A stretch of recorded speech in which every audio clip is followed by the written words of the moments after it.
Yo, Married at First Sight Australia season 13, episode 37. It's the Final Vows, baby. We made it. It's the Final Vows. It's insane. One of the girls is basically left standing at the altar and it's savage. One of our faves has a devastating breakup. Some of our other couples, they do get their fairy tale ending. They do. But one couple in particular, I give it maximum a year. I give it a year because the real world's gonna eat them alive. Yo, they're not ready. They're not ready. All right, let's talk about it. Married at First Sight Australia. Kylie Minogue, Hugh Jackman, Iggy Azalea. We got singles whose dating life's been a failure. Let's meet them. We got Rachel. We got Steven. We got Alissa, David, Julia. We got Chris and Grace and Juliet. Another Chris and Rachel, Gia. We got Becca, Rebecca, Philip and Stella, Brooke, Mela, Luke, Joel. Who else do we got? Steve. Danny and Scott. The drama's a lot, but it's love to be found. Stephanie Tyson, we holding it down. Bounce. This the recap. Grab a drink, get a savory or a sweet snack, and sit back as we unpack what happened, like back to back. Let's go, bro.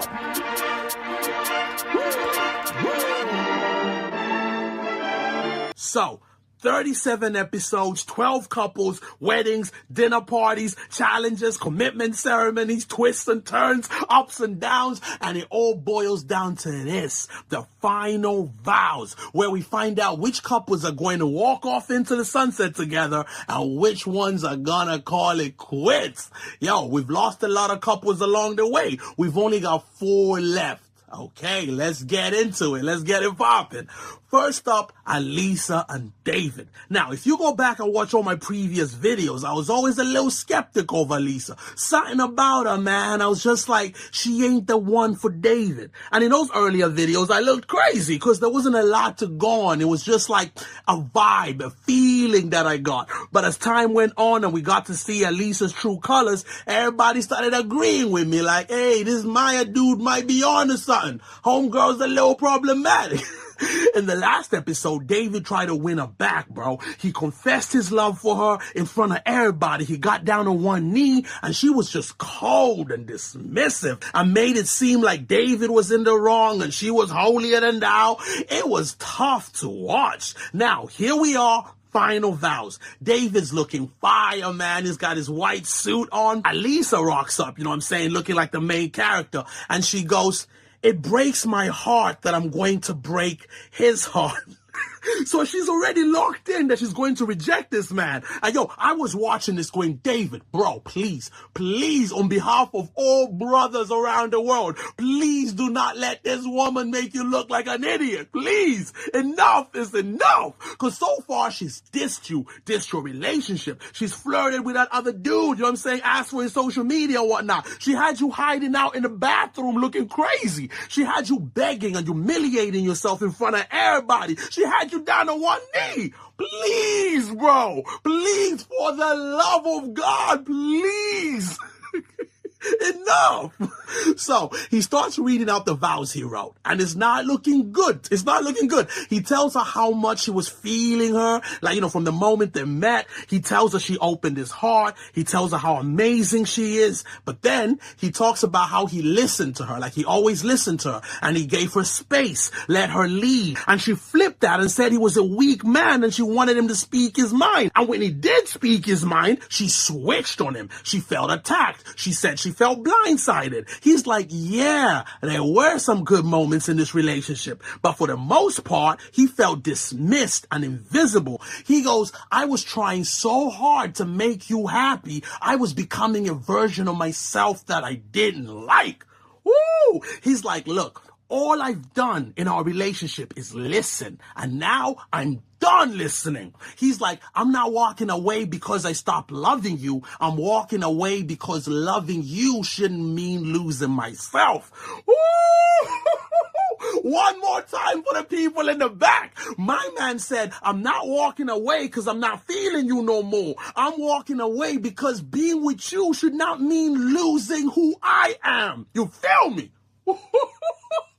Let's go. And then guess what? He just walks off, bro. He just dips. He just straight up leaves her standing there. He doesn't even look back at her or nothing. Like, imagine you're Alissa, right? Like, you're standing right here, right? Like, this is you. And like, I'm David, right? And I'm reading my vows. And I like go, yeah, man, you know, I'm not walking away because I don't love you no more. I'm walking away because loving you shouldn't mean losing myself. And then I turn around and just walk off.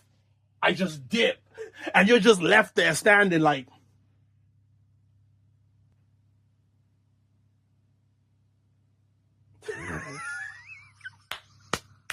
let's go! Yo, she is flabbergasted. She is perplexed. She walked into this thing, right, thinking she was gonna dump him. She'd already pictured it in her head. I'm sure like the night before, she'd already envisioned it. We all did. She saw David with tears in his eyes, telling her he loves her, you know what I'm saying, and he's willing to fight for their relationship. And she gets to like talk about how he's a lovely guy, but then make up some reason why they just won't work. And David cries and she says, oh, I feel so bad. I feel so bad. That's what she thought was going to happen. But no! Yo, and as he's walking away, right, she goes, are you going to listen to my vows? No, he's not. He just told you he's done listening, boo-boo. She starts reading her vows anyway with no one there. You know what I'm saying? Just reading them into nothingness.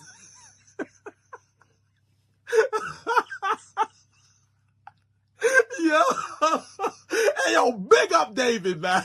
Bro.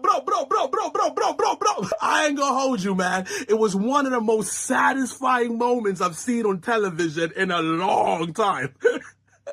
Now, here's what I think happened, okay? Before the final vows, the couples, you know, they get to go home. They take some time to think things through, you know, before the final vows and that. And I think David spoke to his friends, bro. I think this is why it's important, right, if you're a guy, to have at least one female friend. Because we've seen David at the wedding and the homestays and whatnot, and we know that he's got some female homies, like that redhead chick and stuff. I think he spoke to them, and they were like, yeah, this chick is not the one, bro. She's not the one. And they helped him out. They helped him see things clearly, you know what I'm saying? Because this is like night and day. Like, this David is not the David we've been getting throughout the season. Let's go. Next up, we got Rach and Steve-O. They try and edit the whole thing like, ooh, maybe they're not going to choose to be together, you know, because of the whole distance thing. But we all know they're going to walk off into the sunset together. We all know that, man. It's Rach and Steve-O. And yo, they do. They both read out some beautiful vows. It's good vibes. It's beautiful. You know what I'm saying? Everybody's like, yay, Steve-O, Rachel. But I'm going to keep it real with you guys. You know me, I always keep it a buck with you. There's something sad about these two being together. I feel like Rachel is one of those highly sensitive, emotional people, right? And Steve-O is a sweet, slightly socially awkward dude. He's funny, but you know, he's a bit of he's that guy.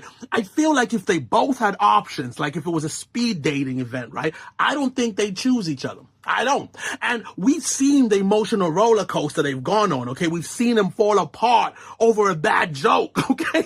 I'm not being a hater, though. If they're happy, I'm happy, okay? Next up, we gotta check in on Danny and Beck. Beck goes first. She talks about their rough start, you know, the challenges, all that. But then she's like, their connection deepened and it became something real. She bigs him up and says he's the funniest man she's ever met. She goes, he's my best friend. She says she loves him. She chooses to spend the rest of her life with him. It's beautiful. It's beautiful.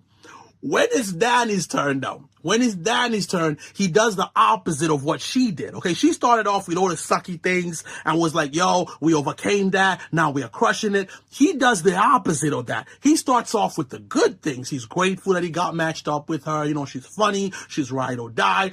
But then